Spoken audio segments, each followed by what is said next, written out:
në fakt, unë sa po fole para se të jenë emision, se kam tafë në një që janë duke shkuar për në Greqi me autobus, dhe mendonim që problemi do të ishte në Virua. Po, se është e ngushtë dhe del Viroj. Për shkak të rreshtje, por në fakt ishte në brenda qytet, dhe deri në Kordos, në dalje të Lazaratit, nga Mali i Gjerë, për rrejnë janë fryrë, në brenda qytet është ajo rruga kryesore që çon në lagjen 18 shtatorit që çon deri tek stadiumi.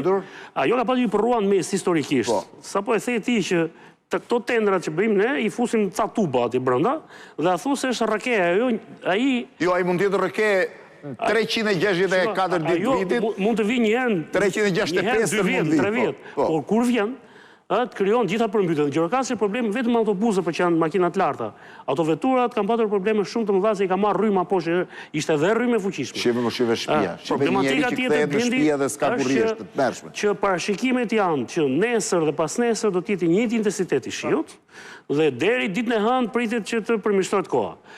Hallimi i madh është në veri, sepse në veri janë hapur portat e liçenit Valldejes, dhe vetëm hapja e portave liçenit Valldejes. Imagjino po hapet Fjerza. Shoqëruar me rreshtet e shiut, kanë krijuar problematikat e para në Lezhë, në Zadrim, Shkodra akoma nuk po ndihet, keni parasysh zona e Botit, zona e Brdicës, arku i Brdicës e poshtë përmbytet vazhdimisht. Zona në Shkodër. Deri tani ka patur një avantazh të madh sepse liçeni i Fjerzës është i bllokuar dhe nuk ka hapur, nuk ka nxjerrë asnjë pikë. Po, sepse vazhdon po mbushet. Edhe Komani ka bërë një gjë. Por problemi vjen për shkak se në Kosovë nuk ka patur rreshje bore, nga vjen Drini, pra Drini i bardhë kryesisht, dhe kanë qenë rreshje shumë të mëdha shiu, dhe në Kosovë kishte lajme sot për përmbytje në disa zona, dhe kjo ka bërë që të sjellë një intensitet shumë të madh në liçenin e Fjerzës. Dhe në moment që Fjerza dhe Komani për shkak të edhe të një keq menaxhimi, për shembull Vallën e Dejës, pse duhet ta lësh ti ditën e fundit që të vinë rreshjet dhe të hapësh portat dhe të çosh ka qenë 900 metra kub sot për sekond. Pra, ti e ke parashikimin sot, nuk kemi më para 50-60 vitesh. Dhe ti e di që do të vijë një javë me intensitet të lartë rreshish. Ti duhet ta mbash liçenin në kohë të ulët që të shmangësh përmbytjen. Asnjëu nuk i këndon. Dhe të vinë në një rast tjetër fezik. Kjo ishte pamje të mëshme. Ne po rrezikojmë njeriu, për miu nuk është nuk e Jo, them asnjëu që ecën dhe nuk ka ashtu dot. Në Durrës, në këto zonat e kryesisht ulësirën perëndimore. Të gjithë lumenjtë e Shqipërisë vinë nga lindja në perëndim. Ne kemi lumenj kryesisht malor, që cilët kanë në cigareshe, sjellin inerte. Gabimi jon ka qenë, kemi tharë kënet, se në Durrës i thonë ish kënet, apo është kënet. Pra, kemi tharë pjesën perëndimore dhe e mirë mbanim nga që kishe bujqësi. Shqipëria ka patur ndërmarrje bonifikimi në çdo rreth, që merreshin vetëm me kanalet kulluese, gjë që nuk ekziston. Sot nuk punon, thot hidrovori, se është prish me tërmetin. Para kur është tërmeti, 7 vjet përpara. Çfarë ndodh? Përveç se ne nuk e kemi më bujqësinë, e kemi të shkatëruar, ndërmarrje bonifikimi nuk kemi më, ne kemi dëmtuar dhe rrjetin e hidrovorëve. Ndërkohë, në këto zona ku është ndërtuar, ka qenë vije verdh, nuk lejohej aty. Kemi vendosur të popullsi, i ke parë fshatrat e qytetet vita Shqipërisë, kanë një në fush, janë kodër. Edhe mbrek detit, asnjëri s'është aty. Të gjithë janë në kodër. Kanë menduar më mirë të vuajnë për ujin ta marrin nga poshta ngjisin lart se sa të përmbyten. Nuk gjen asnjë fshat të Shqipërisë të para viteve 90 që të ishte në fush, i kenë kodër. Dhe kjo gjë shoqëruar edhe me keq menaxhimin, pra ne nuk na ka përmbytur me kaq rreshje sa janë deri tani natyra. Ne na ka përmbytur keq menaxhimi. Dhe kjo është e qartë. Problemi tjetër, në shoh në vendet e rajonit, kanë dalë një javë para, janë njoftuar në aplikacione në telefona, në media, u shton, bëni gati, merrni masa, largoni makinat nga parkingjet ku ka pemë, ku ka mundësi për përmbytje, pra largoni sepse është dëm i madh. Aty nuk janë me qindra, me mijëra sot, automjete, ato janë jashtë përdorimi, nuk i kthen dot në ato në gjendje. Se mos ato të reja. Po si kthen dot. Përveç që do harxojnë miliona për ti. Dëmi është i pallogaritshëm deri tani se ne nuk e dimë se perspektiva. Shive si është me pamje dron. Thash, është komplet si në liçen. Ajo nuk është më ish kënet, ajo është kënet. Kënet duket si ato. Por pse ndodh vetëm me Durrësin? Po sepse dëmi më i madh pikërisht në atë zonë është bërë. Ne japim tendra për të bërë palma dhe për të bërë ke pasur korsi bicikletash. Ndërkohë, Durrësi ka nevojë për një sistem krejt të ri, bonifikimi dhe të përballojë këto, ne nuk po themi që Durrësi nuk përmbytet, po jo me kaq pak. Shiko, unë e di që do të dali nesër Ministria e Mbrojtjes dhe do thonë ishin fuqit madhore. Por jo, nuk është kjo. Intensiteti i rreshjeve në vijim pritet të jetë dhe më i lartë. Dhe nëse ne jemi në këtë nivel, pra sot Ministria e Mbrojtjes me strukturat e veta, Policia e Shtetit mund bëj vetëm evakuim. As argjinatur, asnjë gjë. Flasim për inteligjencën artificiale, në është momenti më i mirë që mund të përdorësh inteligjencën artificiale. Ti duhet të njoftoje qytetarët përpara, me një masa. Pjesa tjetër, dhe sot me saktësia e parashikimit me skaner lumej ende nuk kanë dalë, nuk janë fryrë në nivelin që pritet. Vjosa vjen nga Alpet greke. Po. Dhe ne nuk e dim akoma, po. Osumi vjen nga Devolli dhe nga kjo drejt nga Mali Gramozit, nga Erseka.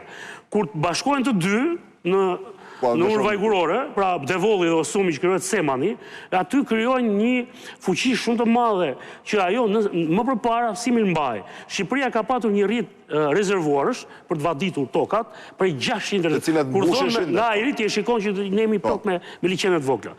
Por ato shoqëroheshin me infrastrukturë të tërë kanalizimesh që pastroheshin dhe më mbashin çdo vit. Ndërmarrjet bujqësore, ndërmarrjet e bonifikimit, SMT-t që ishin në atë kohë, merreshin gjatë gjithë vitit dhe ato edhe ato nuk e përballonin dot kur kishte sasi të mëdha. Nëse ty të del në këtë gjendje. Shiheni çfarë është. Ti këtu s'mund të bësh asgjë përveç evakuim banorësh. Dhe deri tani... Dhe me emergjencë. Para se të ndodhte kjo, se besoj e ka kaluar në lajme. Pe ditë e fundit Lumi Mat ke patur 2 mbytje, mos gaboj. 2 mbytje qytetarësh që kalonin, ishin duke kaluar në njëri kraj Lumi në krahun tjetër. Pra, sot ne jemi vetëm në momentin e parë. Kemi dështuar në parandalimi ishte shmangja e kësaj. Kemi dështuar në lajmërim të qytetarëve me marrjen e masave, sepse bizneset, ti di çfarë biznesesh ka zona e Durrësit janë dëmtuar, dhe ne jemi para një prognoze në ditët në vazhdim që rreshti do vazhdojë. Nëse do të hapen dhe digat, për shkak të rreshtit, dhe lumenj do të dalin nga shtrati, atëherë ti do ta kesh gjithë ulësirën perëndimore, nga Vlora deri në Shkodër, pastaj do na duhen pamjet e satelitit. E kemi pasur situatën para një muaji në Lezhë. Sot ku ishte më problem veç Durrësit? Durrësi ishte shumë problem sot, pati probleme në Lezhë, gjithashtu pati... Durrësi ishte paralizuar krejtësisht sot. Totalisht. Çuditërisht nuk u paralizua Vlora, siç ndodh zakonisht me Vlorën, që edhe Vlora bëhet më keq se Durrësi. U mbyt para ca javësh. Po, para disa javësh u mbyt Vlora. Në Shkodër situata ishte akoma nën kontroll, megjithatë lumenjt po arrinin në nivelin maksimal, edhe liçeni në nivelin maksimal. Unë Shkodrën e kuptoj sepse hapen hidrocentralet. Dhe është ndërtuar në ato zona që në kohën e komunizmit ishte parashikuar të ndërtohen. Nuk është përmbytur zona në Shkodrën. Nuk kuptoj dot Durrësin. Tani Durrësi ka 20 vjet që përmbytet, po... Dhe kemi pasur dhe mungesë të energjisë elektrike në Tarabosh prej 3 ose 4 ditësh, na raportoi sot gazetarja Emi Kalaja, aty ndodhen madje edhe transmetuesit e antenave televizive, dhe kjo për shkak të motit të keq. Pra, ka patur këto problematika. Siç e tha dhe tani në fakt, edhe në Kosovë ka pasur përmbytje dhe atje janë fikur në stacionet elektrike sepse ujë. Mund të Europën dhe kudo kur ka shtuji, ne nuk po flasim për një moment, ne po flasim që kjo është e përsëritur. Ky është një model i përsëritur, sa bie 2 orë Dhe do të vijojë kjo situatë për fat keq të paktën deri të enjten sipas parashikimeve të sinoptikanëve, por edhe të IGEU, pra do të kemi situatën që edhe mund të përkeqësohet në 2 ditët në vijim. Pra ne po hapim vallën e Dejës, kemi hapur vallën e Dejës. Imagjino kur filloi Fierza. Që ta dini, është Fierza, Komani, Valli i Dejës, domethënë janë. Pra Fierza është më i madh, pastaj vjen Komani dhe Valli i Dejës. Tani është hapur i fundit. Kur të hapen nga i pari, i dyti dhe i fundit, uji ka... E përmenda pellgun e Kosovës dhe të Maqedonisë Veriut, sepse Fierza është e prita e parë që vjen nga drinjizimi, drinjin e bardhë, bashkohen Kuks. Dhe ato janë lumen që kanë pruar më të mëdha, baseni aty është shumë i madh. Por, po mundohemi të boshatisim vallën e Dejës, që kur të hapin Fierzën dhe Komanin, të ketë mundësi të amortizojë. Por në këtë nivel hapje, thashë kjo është një gjë e parashikueshme, se unë i kuptoj rreshtit kur ka i rreshtit rreshtishiu të jashtëzakonshme. Po kur ti e di që po të vjen një javë ngjeshur me rreshje, dhe ti e ke mban hidrocentrali në kuotë maksimale, atëherë ti s'ke parashikuar fare, pra për më tepër duket si aktivitet, jo keq menaxhim, po duket si sabotazh, ja bën qëllimisht njerëzve. Dhe çfarë ndodh tjetra për Shkodrën? Baseni i liçenit, tek parasysh vjen nga Malizi, do të vinë lumen që vinë nga zona e mbi Shkodrës. Aty çfarë ndodh? Ndodh që në momentin që do rritet niveli i liçenit, niveli i liçenit do ndaloj prurjet e bunës, pra pjesën e drinit që futet në bunë. Dhe ajo do të grisi nivelin, atë që ka bërë gjithmonë. Dhe me moc, me dallë, siç është në det, atëherë deti bllokon dhe rrjedhjen normale të lumenjve dhe aty e pson Shkodra dhe me këtë intensitet që shoh të rreshjeve dhe masave që duken, ta shoh ministrin dhe s'di çfarë thot. Sot ne kemi vetëm një mundësi, evakuoni sa keni mundësi dhe largoni nga bizneset, automjetet, ku diun baktit e imta, se mos në këto zonat, se ato janë dhe zonat zhvilluara me blektori, evakuoni sa më shumë të kemi mundësi në zona më të larta që të mos për të mos pasur surpriza nëse ka. Pra do kemi